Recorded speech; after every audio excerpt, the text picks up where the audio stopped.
There's a song and a dance to be made about the release of In Exile Entertainment's classic title, The Bard's Tale. But then we'd have to talk about puns, and that's Dave's forte, not mine. So, over 7 years since its release on home consoles, and eventually the PC, we iOS gamers get a chance to check out this 3D action RPG title. Weighing in at around 1.7 gigabytes installed on your iDevice, you'd hope that the game was uncut, and thankfully, or is that regrettably, it is.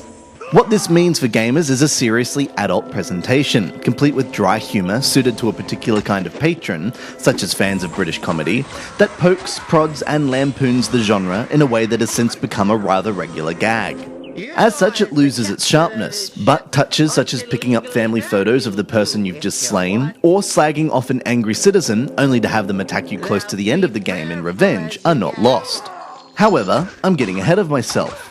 You play the role of the Bard, a true anti-hero whose only goal in life is to be as self-serving as possible. If people happen to be helped in the process of questing, then the upshot is possibly not being run out of town quite so quickly.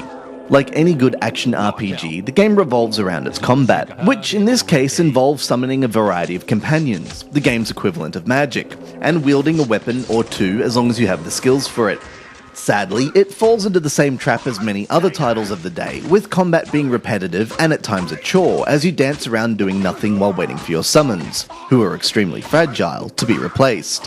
Thankfully, you won't have to manage your inventory as trash items are immediately converted to a monetary value, while weapons and armor are exchanged with the best available as they're found.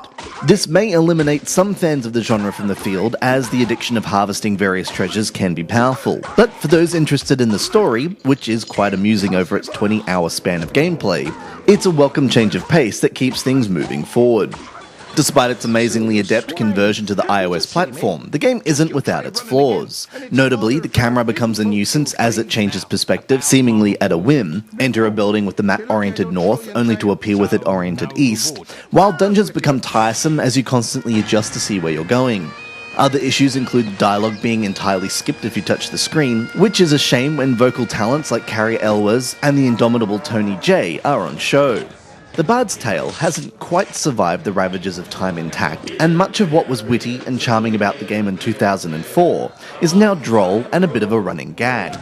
It's a shame the game didn't receive more in the way of polishing to make it fit in with today's crowd, but if you're after a solid and occasionally chuckle-worthy game to eat up your spare time, give this game a go. No more, don't kill me.